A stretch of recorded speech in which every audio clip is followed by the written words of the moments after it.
In this second video, we will talk about the factors that have allowed the art market to expand and become a global phenomenon with no boundaries whatsoever.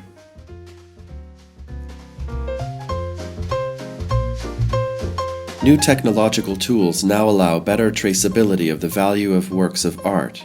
Examples of this are artprice.com, artnet.com, databases on art prices and indicators, which show us the results of the most important auctions worldwide. Another example is artsy.net, a showcase of the world's leading modern and contemporary art galleries.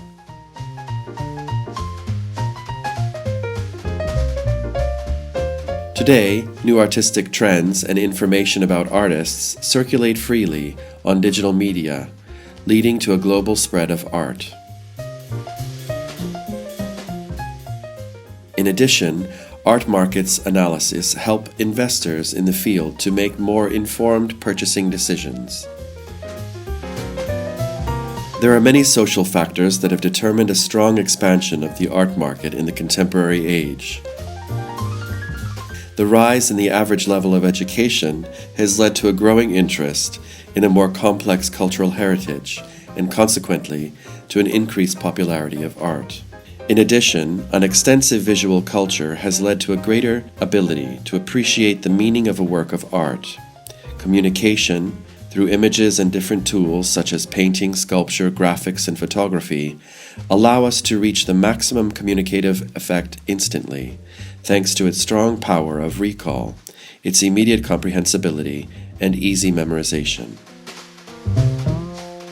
Finally, in an era marked by globalization, art has had the advantage of easily crossing national and continental borders through the many existing channels of communication.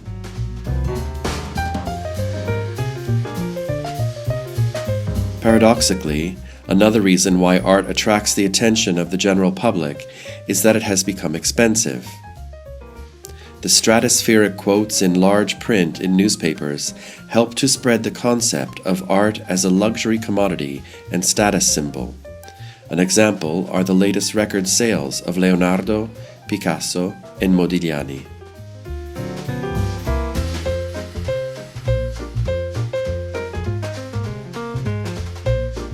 The number of people who not only collect, but tend to pile up huge amounts of artwork has gone from several hundred to several thousand between the end of the 20th and the beginning of the 21st century. It is only recently that art markets have become the object of study by experts in various fields, after decades of embarrassment and omissions due to the contrast between what was seen as the nobility of art and the cowardice of the art trade. The belief that trade corrupts culture tends to fade after the 1960s, when the proliferation of contemporary art museums and the involvement of their directors in market strategies reinforced the prices of works and the construction of artists' careers. While in the past the consideration of the work of art as a commercial product seemed to be beyond a proper analysis of art history, the study of the interconnection between artistic value and economic value is of fundamental importance to understand the overall sense of an artist's production.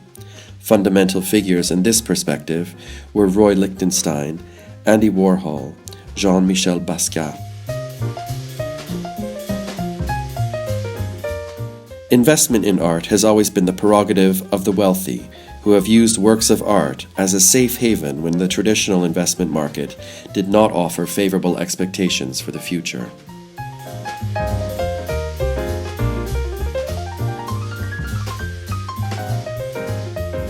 In this infographic published by Forbes in 2013, you can see in red the fluctuation of the art market over the years.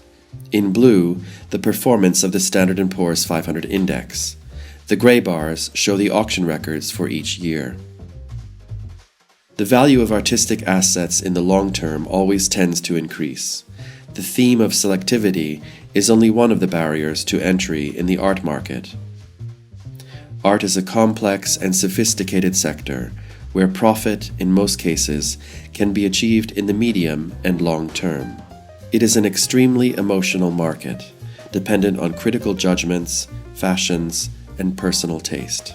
The prior demonstration of the authenticity and provenance of the work make the investment process secure. This is done by the necessary intermediation between artists and clients of art dealers, foundations for the protection of deceased artists, professionals, connoisseurs of the sector, auction houses, and asset managers. Today, there is no longer a need to have a large amount of money to invest in the field of art. In recent years, barriers to entry in the art market have been modified with the goal of simplifying, as much as possible, the interaction between buyers and artists and the cumbersome investment process.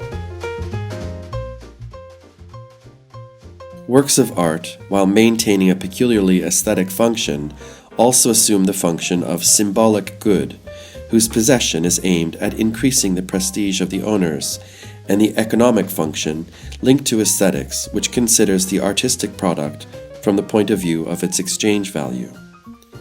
In 2017, 85% of professionals working in the sector, up from 80% in 2016, declare that their clients buy art and collectibles because they serve as social icons.